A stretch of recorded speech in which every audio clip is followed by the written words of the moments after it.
Okay, so we're going to go into some detail now. Regressive techniques can be used for a number of things. Emotional eating, smoking, phobia, fears, phobia, breaking up, moving on, negative beliefs, trauma. It's not exhaustive. A number of things we can use. An example of an emotional laden memory was a person I worked with a while ago.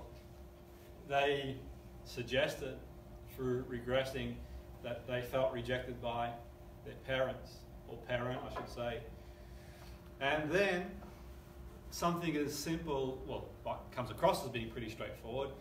Let's say, for example, they asked someone to go for a cup of coffee. If the person said no, they felt the emotion that they felt back in the day. So, for example, the child goes to hug the parent and the parent kind of backs away. That's a form of rejection, to the point that later on in their life, some people, for example, okay, shall we go for a cup of coffee? Well no. And that's sort of the fuel that burns the fire, the switch. It'd be like the switch that's just come on over there now, the brewing up really. So it's a bit like that, the emotional sensitivity. Now you know, and I know that you know, that if someone taps you on the shoulder, it's okay for most people. Maybe the rules and regulations these days, you've got to ask them, can I tap you on the shoulder? So I've asked to tap you on the shoulder and I do that, you're not going to feel this. But if you've gone away for a week and you've got severe sunburn and someone taps you on the shoulder, how's it going to feel?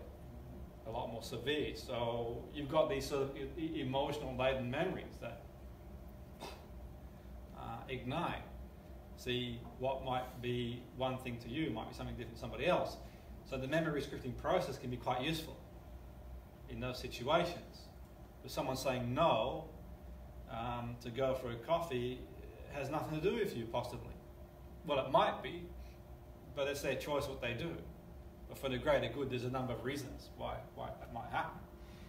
So, before we go on, moving forward, generally speaking, we sort of covered, and we've talked about this on the course, the fine line between coaching and therapy. Now, one of the things I would suggest is there is a fine line. Now, if someone wants to email me for any one of these things, or whatever, then one of those things I would want to do, personally, is rule out other things. I can't do or rule any of these things out. I'm not a medical person.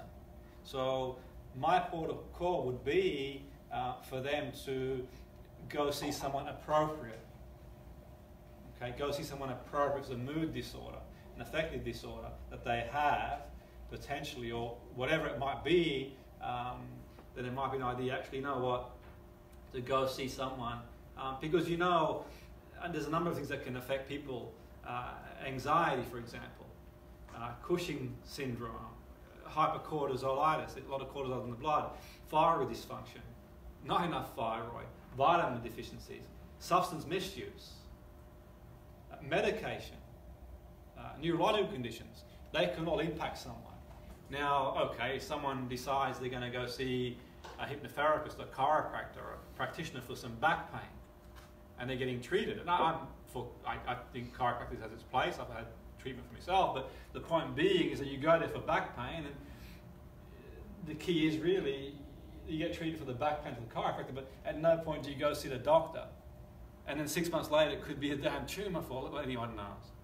So the point being, there's a level of safeguarding where, okay, and the same goes for possible anxiety, mood disorder, feeling low, so on and so forth. There is a correlation and causation to certain things. So people say, well, why would you do that? And you know, someone said to me at a conference once, well, you're sort of adamant that they do that. And, well, it's safeguarding them. Because, you know, neurological conditions, Parkinson's disease is linked to the dopaminergic system. That could potentially cause low mood. Not a lot of dopamine. Or too much dopamine. In, say, for example, a psychotic condition, a brain tumour. So the story of Charles Whitman, I think it was, so the story goes, who in America, he sort of one morning woke up and shoots his I don't know, I think it was off the top of my head, was it his wife and his mother-in-law? I don't know, his mother. Then he goes to the Bell's Tower in Texas and starts shooting. For months, apparently, if you read the story behind it, he was complaining about this sort of anger and aggression. Anger and aggression. He couldn't control it. And he asked if they could do an autopsy on him. And they did, and they found the tumour in his brain. As far as I'm aware, the tumour was in the near the amygdala. So some people say, from what I understand, it had a similar symptomology to possibly something like, say, I think I read somewhere one time, or might have been, I spoke to a lecturer one time, it was like similar to rabies, to the point that sort of part of the brain that was penetrated, but I stand corrected there. But the point being is that not everyone with a tumour is going to go do what he did, and we can't say for sure that was the case in his aggression and what he did. But the point being is that there are things that have and affect people. Traumatic injury in the brain. You know, the Phineas Gage story. You come across that where he blows a rod through his head on the railway, and it changed his personality. Now, how much counselling is going to change him? Well, who knows? Cerebrovascular disease, epilepsy. These are things for me. So when we say, okay, maybe you want to see a GP first, if you haven't already done so. That's not to say they can't work with you, having done that.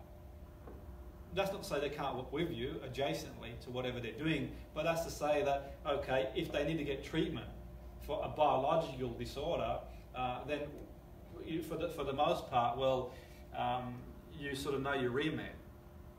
So I can do psychosocial techniques, but I can't make the crossover there. And I think for me, they can make obviously they're qualified to make that judgment. They've got the equipment, that's their profession. And that's what I'm saying is that when we're sort of dealing with sort of intricate issues, that's important. And now I bring it in because there's sort of been a theme. People saying, okay, where's the fine line between, and I've heard that clinical is this, and I've heard that performance is this, and I've heard whatever. We'll get a robust questionnaire, and you might want to get someone legal to look over your questionnaire. And once you've done that as well, you might want to get an idea and affiliate with people, because our business is to get people functioning best we can. So perhaps it might be an idea to have dialogue with maybe the medical people if they choose to do so and think it's appropriate to do so. So, okay, Jim, can you help me with my pain? Well, I wanted to go to the GP first to rule out an organic condition. And then they come back and say, well, okay, all things are well.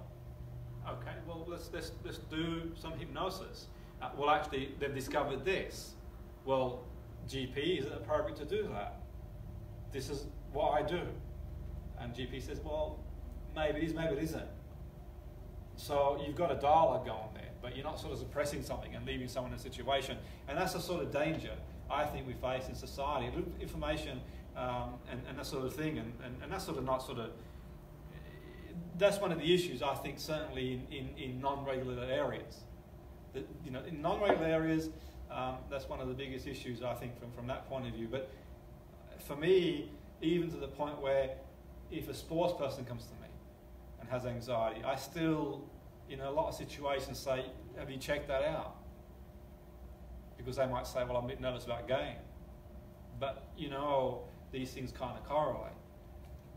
So let's sort of err on the side of caution. Or maybe you're too cautious, but you know you're too cautious. But anyway, I want you to think about your earliest memory, where you regress it a little bit, as far back as you can go. And perhaps if you're comfortable to do so, you can close your eyes. If you're not comfortable to close your eyes, just find a dot on the wall and think of your earliest memory, if you can think of it. Some people go back further than others. Okay, and just connect to your earliest experience, what you see, what you hear, what you feel.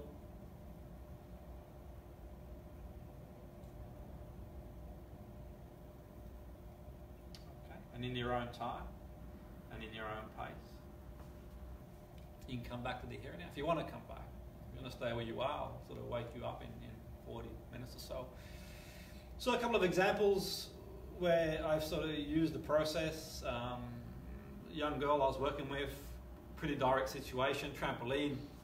You'll find it on Google's, on the newspaper, one of the papers, and she experienced a situation where her colleague was on the tramp. She was a trampolinist, and her colleague had burst his leg, I believe, and that sort of obviously traumatized her. Now she'd given up the sport, and her mum brought her to me, and having brought her to me, I worked with her for a while, and she ended up going back into trampolining, and bloody blah. She won a medal and sent me a text. It was a nice message I got. But anyway, long story short, the point being, it was a direct experience, because prior to that, the colleague bursting his leg on the trampoline, she was competing. All things were well. Okay, all things were well. But at that point, it was a direct experience. She went to a shell. Want to compete now. So mother brings her to me to do some work, and she got competing again. And you can Google it, and you'll see the story. Another experience could be, I mentioned before, the Margaret, the one on BBC Radio, when I was working with her, one of the issues she had was going back in the pool, where she had an incident as an 8-year-old. Again, it was an isolated incident. She knew the incident, or at least thought she knew the incident, that after that she wouldn't go swimming no more. 50-something years later, we decided it's a good idea because it's going to get her back out there again, because her goal is weight reduction, socialising. It's a regressive technique to help her overcome that situation. Someone on the course one time actually said that every time they heard the word phlegm or went anywhere near phlegm, they felt like throwing up, which is interesting. And I did a regressive technique, didn't know where it come from. And she went back regressively and found that a point in her life when her, I think it was uncle or granddad, he had emphysema apparently, so she said anyway. And that kind of manifested into that sort of fear. Okay, now whether that was true or not is anybody's guess, but she nicely emailed everyone in the morning, the group on the following day, saying, well, I've just wiped the snot off my nephew's nose and I'm fine. But and mentioned before, the woman after work, she indulged in chocolate cake. It's a great idea. I love chocolate cake too. But for her, the issue is she was one, weight reduction. But the point being is that she's connecting that to being 4 or 5 years of age, falls over on bike, mum says, here's chocolate cake, love. Okay, so we can sort of reappraise that. So these are some direct, indirect examples of situations there, okay? So in NLP, when we talk timeline, we talk about a way we internally represent time that has a far-reaching effect on us, because time touches every aspect of our lives. We structure our daily activity. So in some ways it dictates what we do. I'm going to be here at 10 o'clock, I'm here, So time is a useful resource, as we know it, chronologically, in Astro Evolution time. So everyone organises memories in their own way from the NLP timeline perspective. This will take form in some kind of line. The past could be here, the future here, there, whatever, here, there. To elicit one's timeline, and we'll go into this in more detail, a bit of a refresher if you've done it before, and for those of you who have new to the game, we'll sort of do it again. So you can imagine a line, and perhaps you can sort of, we'll go into it in more detail and do a practical example later, but perhaps you can close your eyes again and think of an event in the past, and think of the event in the future. And the event in the past could have been a couple of months ago, could have been Christmas, could have been Christmas a couple of years ago, could have been what you did yesterday, driving into the course today, making breakfast this morning, and perhaps a future event. Tomorrow, you're driving in tomorrow, maybe you've got some holidays planned in a couple of months, and perhaps you can go as far as you feel comfortable.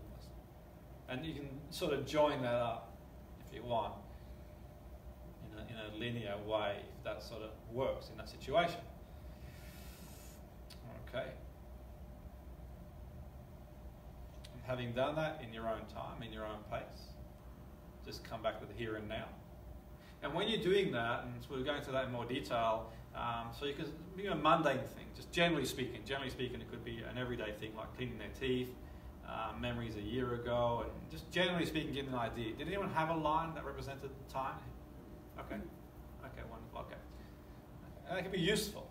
It can be a useful thing. Always take note of non-verbal behavior as well, so we sort of see what people do. Not everyone naturally perceives time as a line. Anyone not perceive time as a line? Okay. So some people do, some people don't, but it can be useful either or. So if the timeline goes through where the person is, that's generally called in time. They will be generally in the moment. That's the presupposition in NLP. Generally they'll be in the moment, often prone to turning late for appointments, finding it hard to plan, imagine the future. Okay, so in time. Anyone sort of feel time? Okay, wonderful. So if the timeline passes in front of the person, so that now maybe perhaps it's 18 inches in front of them, that's called through time. So looking like time is in front of them. Anyone's sort of through time. Okay, and perhaps if you've got a mildly uncomfortable experience that in front of you, just push it to the back and drain the colours and turn the sounds down and let it go. Okay, so generally through time people are quite functional, quite planning and time management, but they may find it hard to get into the moment. Presupposition. But it is context dependent, by the way.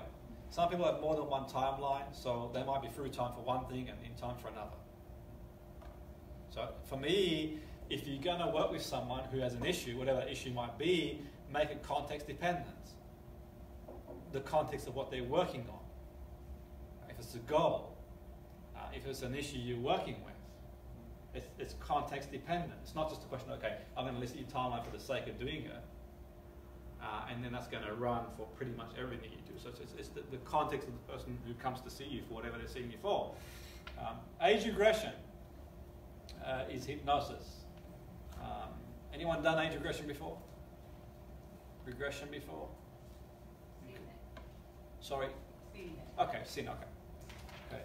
So use a number of methods to encourage the mind to go back, to draw back the veil of separation between our subconscious, which remembers earlier parts of existence, and our conscious mind.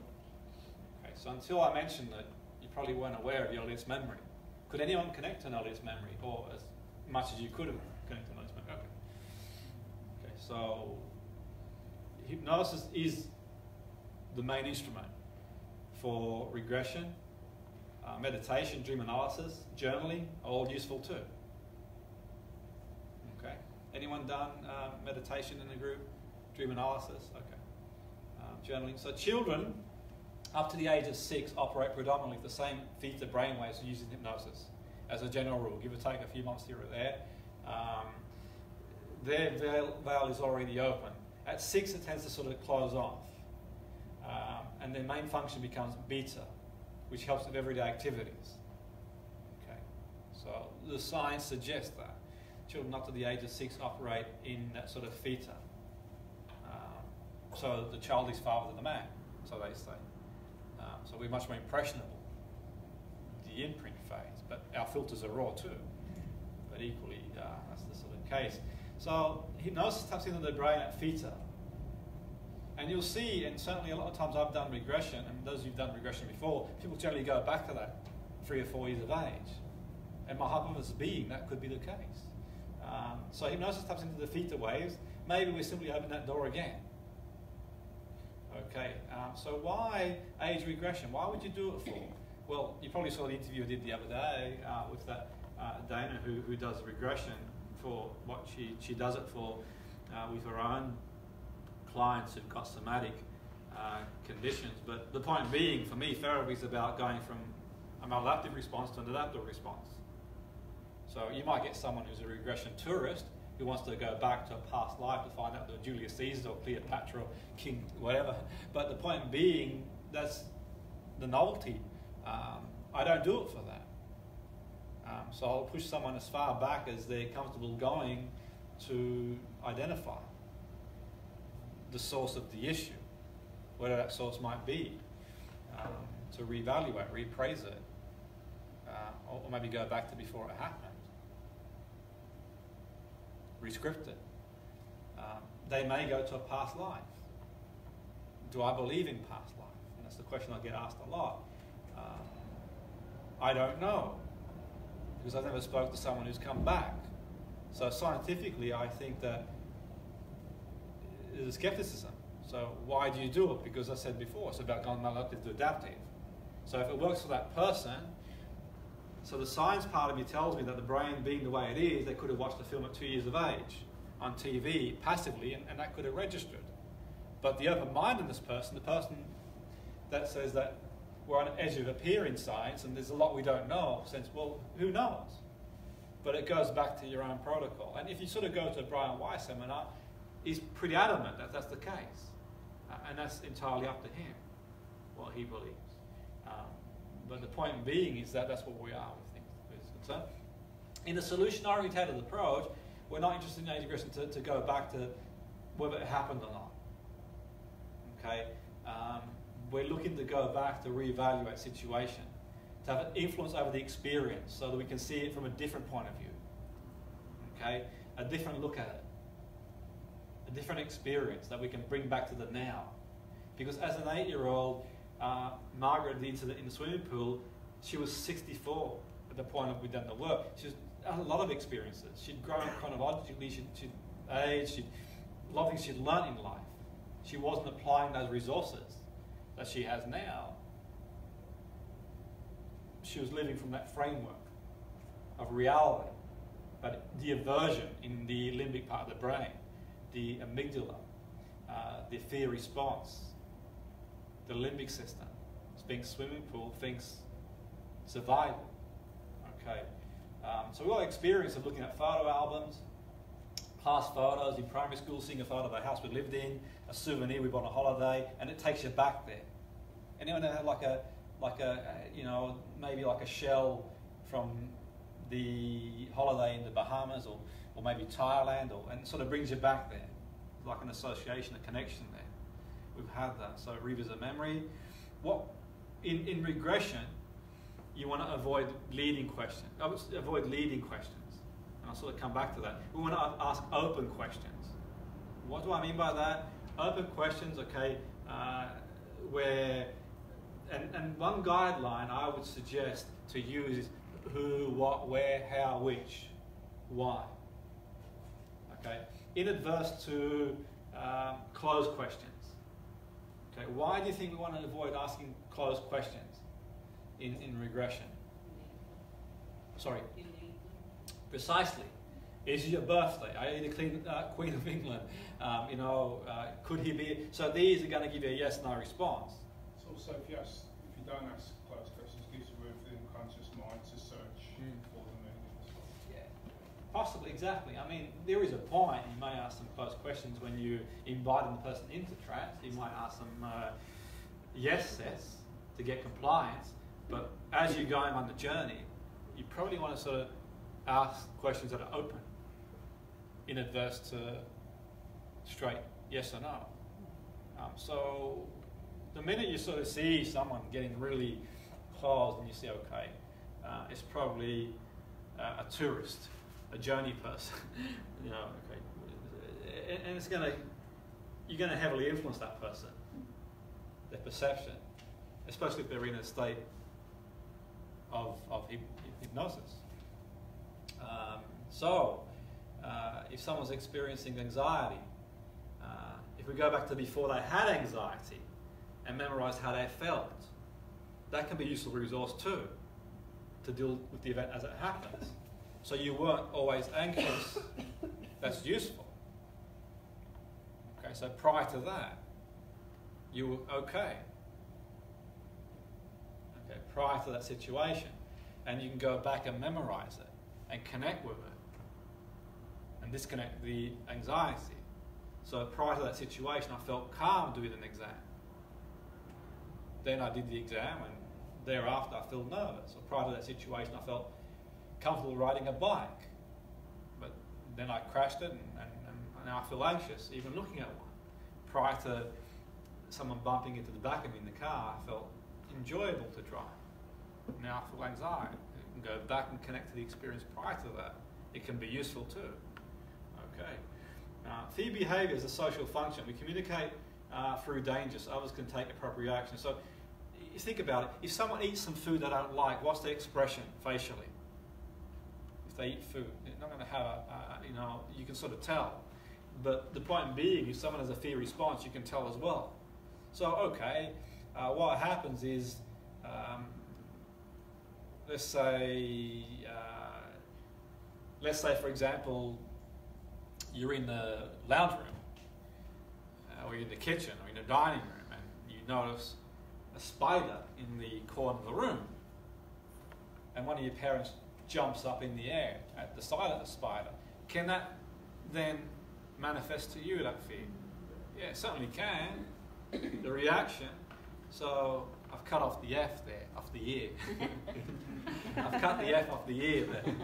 They say take appropriate reaction. So you learn the response. But equally in saying that, there's been some interesting research, by the way, that's come through recently, the last few years, that about innate fears. Snakes, I mentioned yesterday, possibly innately afraid of snakes, and so it might not be completely learned conditioned response. And it makes sense to me, because how does a rat know to be scared of a cat? How does a cat know to be scared of a dog? How do certain animals predators? So there's a possibility. So maybe the notion of us being just afraid of loud noises and falling, maybe innately. Who knows? You've got inherited fear, haven't you? Yeah, like an heirloom from the past, just like we inherit eye colour, hair colour, skin complexion. It's not too far-fetched to say that that could be the heirloom floating down from the grandparents, so it's a possibility. Well, we've done it, haven't we, with the Holocaust? Absolutely. Absolutely. Absolutely. So, from this point of view, age regression, we go to the experience back in time, brings the memory, so we can sort of perceive it. Now, that's a really intricate thing to do, by the way. It really is a delicate thing to do. It really is a skill, for sure. And you might be thinking, well, okay, am I competent to do that? Well, that's entirely up to your remit, depending on what you do professionally. That's for sure. But, you can sort of maybe improvise and use a strategy that works for you, whichever way you decide to work on it. But it is pretty deep stuff. I certainly wouldn't recommend someone regress someone on the basis outside their competence, or a situation that sort of is above and beyond their remit, because you're dealing with some really, really, complex phenomena here. It really is, in that respect. But equally in saying that, there might be things that people talk about in the past that affected them in certain ways that it might be okay. It might be okay. So perhaps they had an experience presenting, and now they feel nervous to do presentations or interviews. And perhaps that could be utilised as part of your remit as a coach, provided you've probably exhausted other possibilities it might be. So the effect bridge technique, who's ever heard of the effect bridge technique?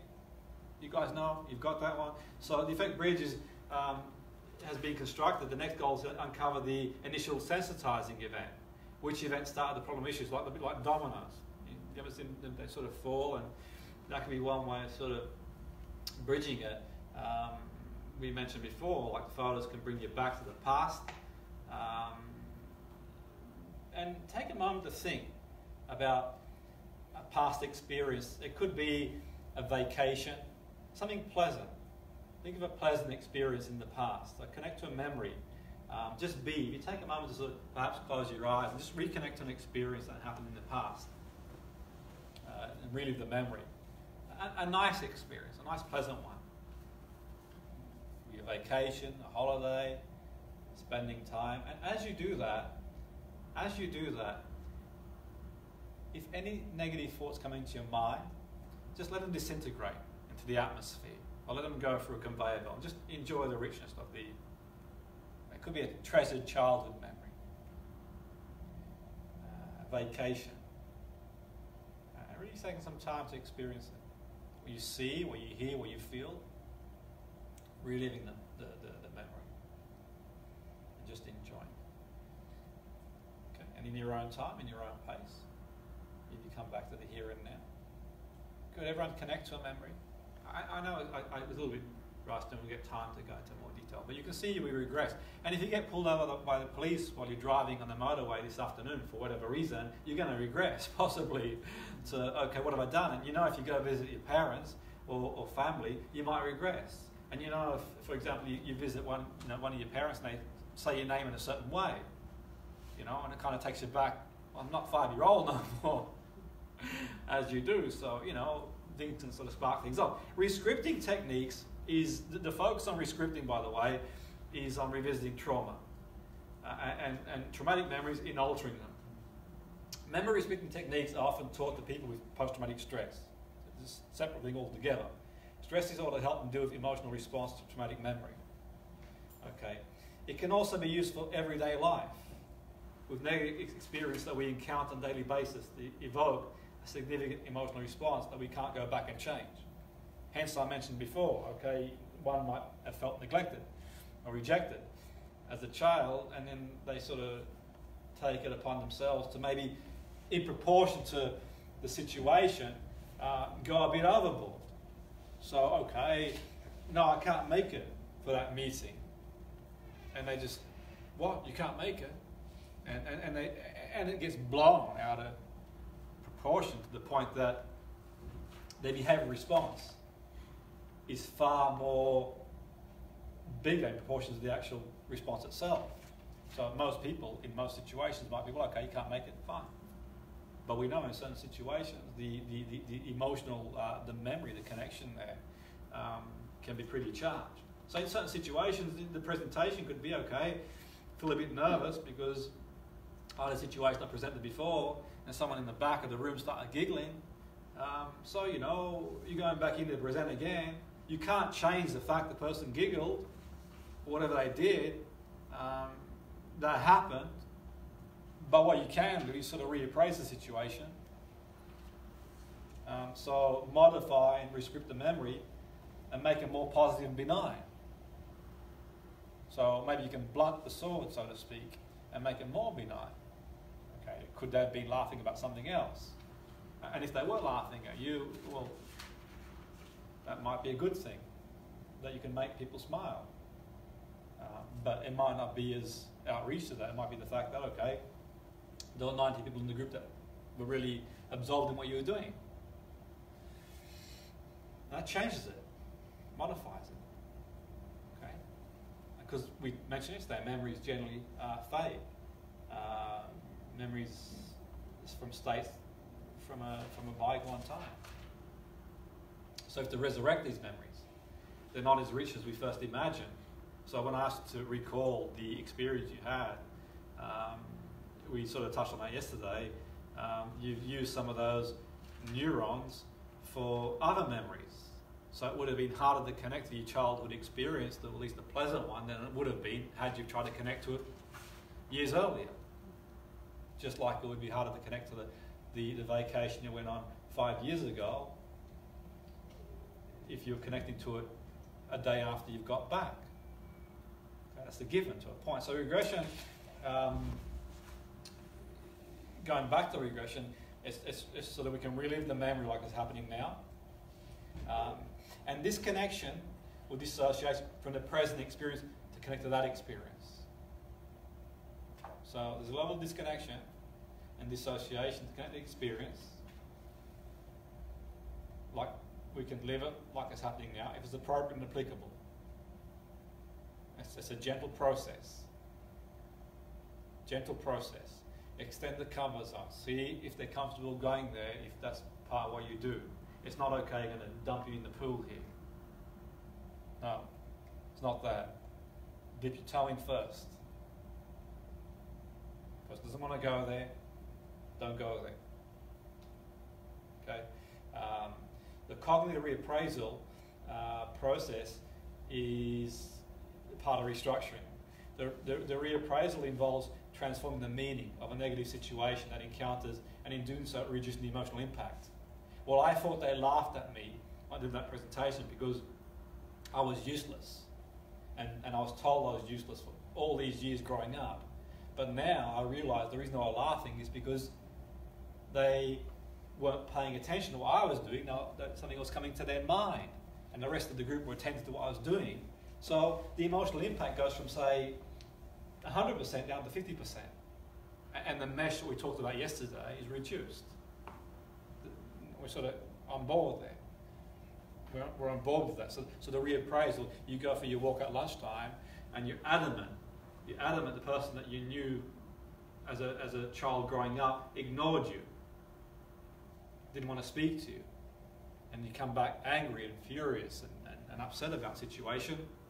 But then you come back and you speak to a resident therapist in the group, and they reappraise it. Well, actually, did not think they were busy, or they might not have seen you. Or maybe they did see you and they sort of turned a blind eye, but there's little you can do about that. But the point being, the emotional impact of the situation is changed. So you can go back in time and change that. So you transform the meaning, reduce the emotional impact in a reappraisal of a situation. Transform the meaning of the situation if we perceive it as being negative. So this could be in sport, this could be in business, this could be in life in general, this could be in therapy if that's what you do. Because people are affected by their memory in many ways. In the emotional impact about causes or antecedents of situation, and trying to reinterpret it to reduce the emotional impact of the situation. Okay, because you know what, we've all had that situation, haven't we? We thought, okay, who's ever fallen out, not necessarily fallen out with somebody, but had an uncomfortable discussion with someone, and you thought one thing and they thought something else, and you realise years later, well, actually, you know what, you got it wrong, or they got it wrong. Has anyone ever been there before, where you sort of you got the whole thing completely wrong, and you thought, damn, all those years, I thought that person didn't like me, and now I realise they can't damn stand me. But then you realise it wasn't about you. It wasn't about that. It changed the whole complexion of the situation, and you feel, oh wow, I didn't realise that. If only you asked. If only you sort of just, but we don't always do that, do we? Sort of take things as a given. So memory is no way to regulate emotions that are evoked by situation. To alter the situation, alter the memory, for that situation after it's occurred. We sort of can't go back, but we've learned through the course that memories aren't fixed representations of events as they actually happened. Instead, they're flexible and can change. What do I mean by that? We can all experience the same situation. Now, who's ever been on holiday with the person you've been with and your experience is different to somebody else? Completely different. And you're like debating about a situation. Well, I thought this, I thought that. Well, it's your own experience, and that could be a group of eyewitnesses, a situation where they see it differently. We've all been there before, so it can change. But then you saw things one way, now you see them differently. It can change, and they can change. So there's flexibility. Okay. The rescripting idea, by the way, which is sort of going away from the timeline and the regression, the idea was first presented by Pierre Janet, who conducted the imagery substitution with hysterical patients in 1919. It goes as far back as then. Aaron Beck, who was considered to be one of the, we mentioned yesterday, the fathers of CBT, he realised it was possible to modify what he called visual cognitions, or mental images of negative experience, and modify the emotions that they provoked. Obviously later on in the party, Beck comes into it. So it's been around for a while. So the rescripting process that we see in various modalities is quite a powerful process. Can it be integrated with hypnosis? Well, in the right circumstances, in certain situations, why not? Okay. During the memory rescripting, people first activate the memory of the emotional event. There's an activation of the event, and focus their attention, feelings, emotions, and thoughts to the memory. they must rescript the memory by framing it with a positive neutral context, or even by altering the events in the memory so the consequences are less negative. So the consequences of the situation are less negative. Well, actually, you're fine now. You might not fight at a time, but you're okay. Okay, you're living out of that experience. You've gone on to do well. The consequences aren't as catastrophic. Okay, so a frame, even a neutral frame. They might have remembered being assaulted, for example, in a situation, and that happened. It was an experience that was unpleasant, stored in the memory for a long time. But the point being is that that could have a big implication on life in general. Social avoidance and struggle to do a number of things. But the point being is that, okay, that happened then. That happened then. It's not happening all the time. And the chances of happening again, statistically, albeit whatever the stats are, the stats are too high, but the point being, statistically, it's far more minimal, isn't it? It's just very rare that you're going to walk outside and get assaulted. You could do a survey and see how often people do it. So, that's not going to tell the brain, the aversion brain, the limbic system, once it experiences a schema that opens it up, a trigger. But the point being is that it gives us something to work with. It gives us something to work with. Okay. So they might think about their fear and helplessness that they experience in the event. They could rescript the memory. So someone intervenes and stops the assault. It's possible. It's possible to do that. And what would happen if this happened?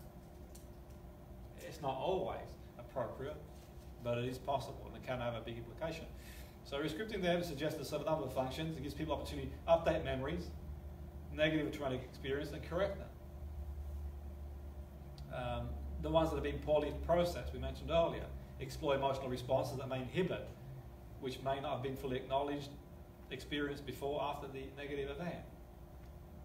So, okay, you did the best you could then, but certainly you can explore trauma-related beliefs that they might have, such as helplessness and powerlessness.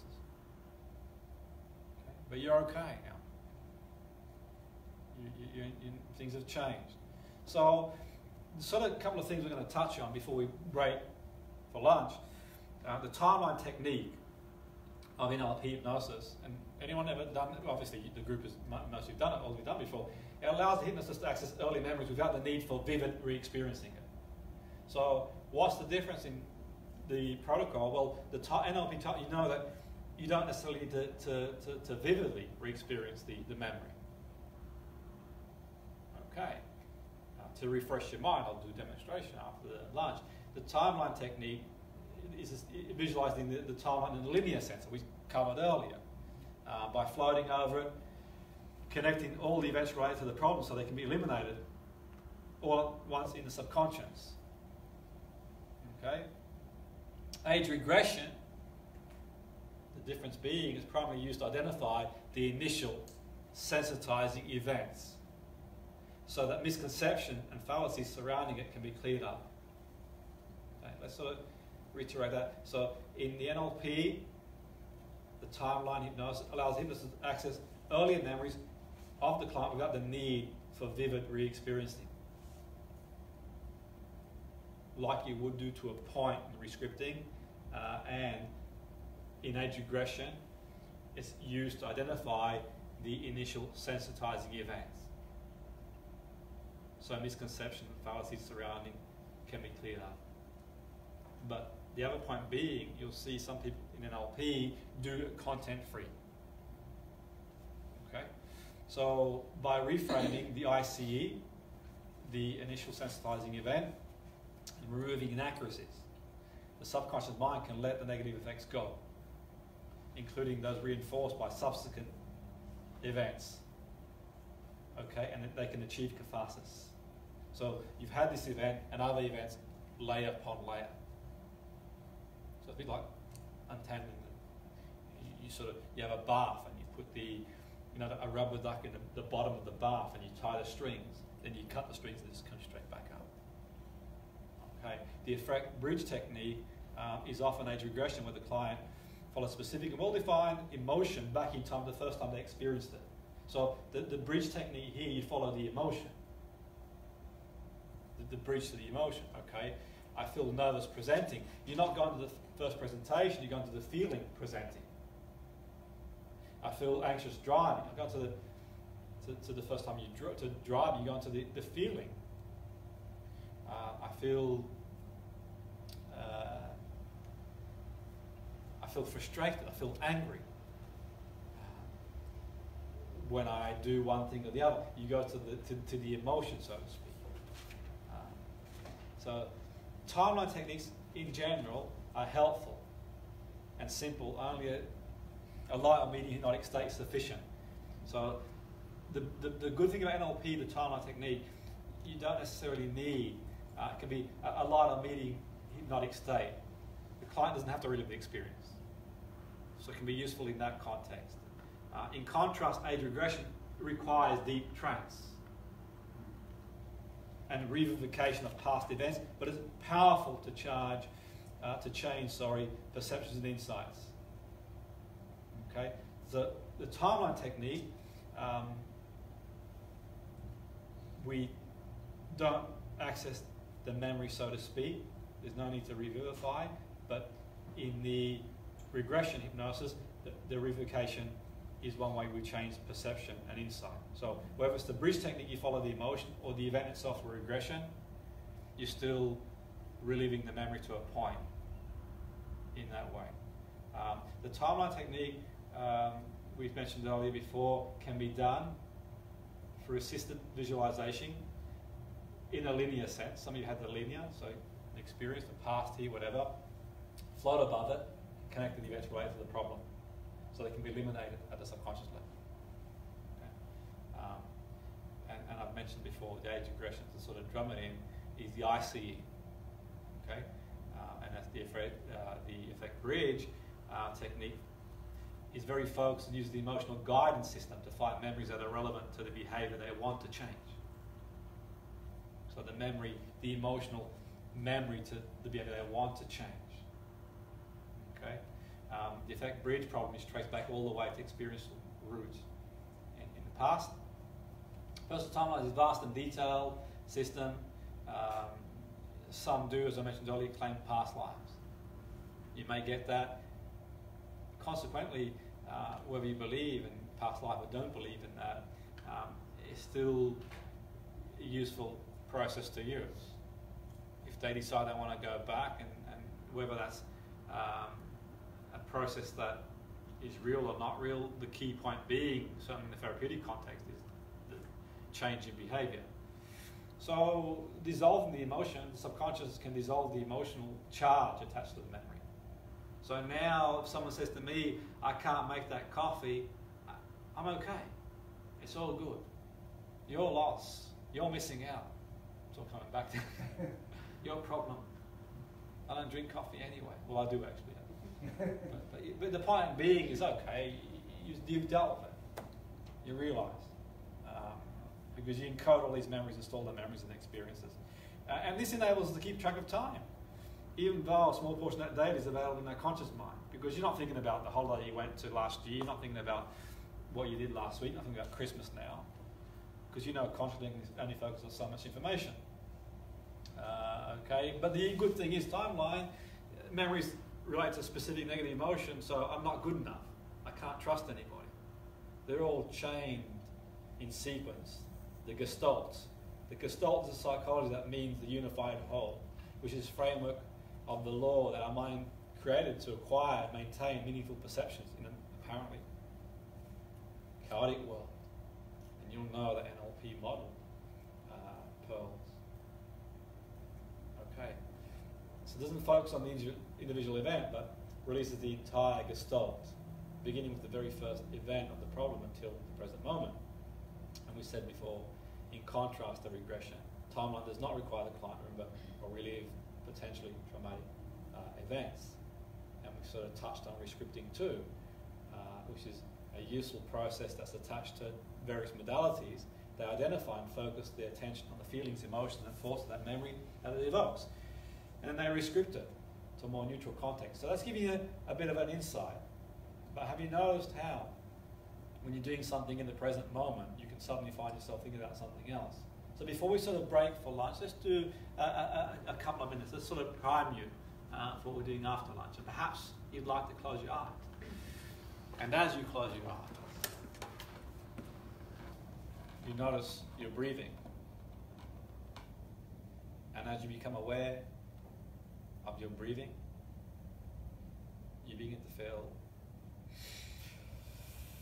more calm and centered. And as you notice your heartbeat, you shuffle to make yourself comfortable. And perhaps at this point you're feeling a little bit peckish. And as you notice those feelings of being a bit peckish, you can suspend that for now. Just like when you are speaking to someone in conversation and the phone rings. Ring, ring, ring, whatever the tone is. And as the phone rings, you start speaking to somebody else. You don't recall what you were saying to the person you were talking to. You're just calm and peaceful. Your heart slows down.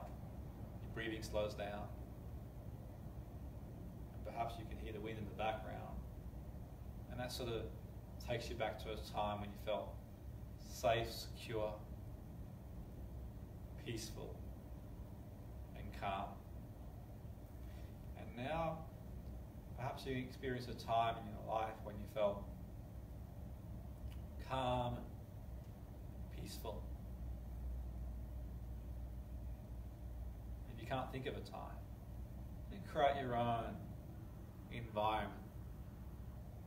You see, hear and feel a nice, comfortable, peaceful environment, your own sanctuary you can transport yourself back to. And as you do that, just take a moment to enjoy the experience. And perhaps you've got something on your mind, or perhaps you haven't. And as you focus on whatever you've got in your mind, perhaps you can see in a different way, different perspectives. So maybe in the past you thought one thing and then someone said something else, you saw something else, and the world changed. Change your perspective, change your world. So I think of various perspectives of seeing the situation. Because we know sometimes we go through adversity in life, we might lose a job and then find a more appropriate job. We might have a problem in a relationship and we end up in a better situation. We might have or feel a bit overwhelmed at work, but we realize that there's a bigger picture in this 13.7 billion year old planet, this cosmic universe, this vast galaxy. You see yourself like you see a dot in the horizon and things just pale into insignificance for now, like floating in the night sky, going through the galaxy,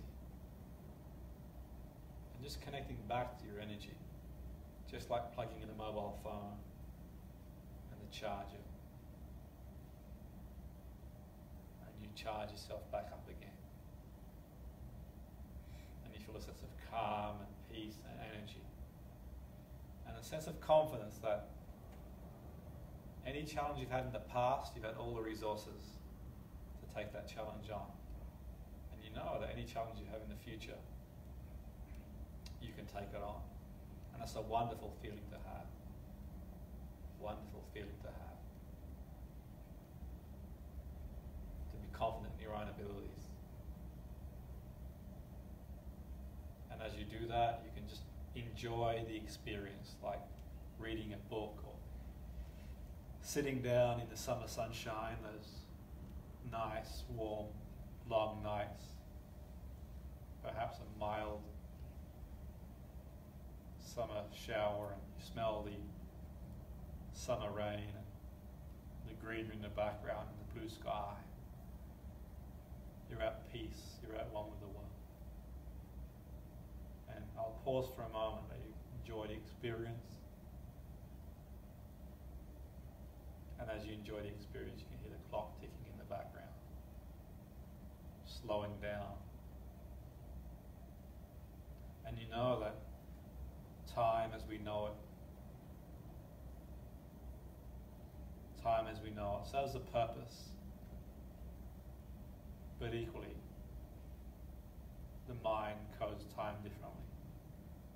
And you can unpick and release what you want to release. And you can perceive things differently. And you can look towards a brighter future. And breathe naturally and normally. And in your own time, in your own pace, perhaps you'll have a realization when you come back to the here and now. Perhaps you'll have a realization tomorrow when you drive in the car and listen to a song. Perhaps you'll just enjoy the cruise. And when you're ready to come back, you can come back.